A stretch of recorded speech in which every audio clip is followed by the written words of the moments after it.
For the first time, the Antique Truck Club of America Upper Canada chapter held a truck show in Athens this past weekend. The annual truck show is usually held 1 year in Kingston and 1 year in the United States. This year, instead of hosting it over the border, the chapter held it in Athens. Close to 150 trucks of various sizes, makes, models, old and new, were on display.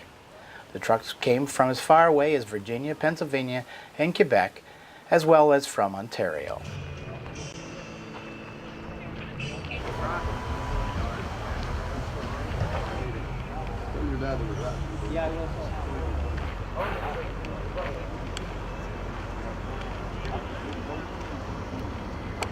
For Hometown TV 12 News, Dale Elliott in Athens.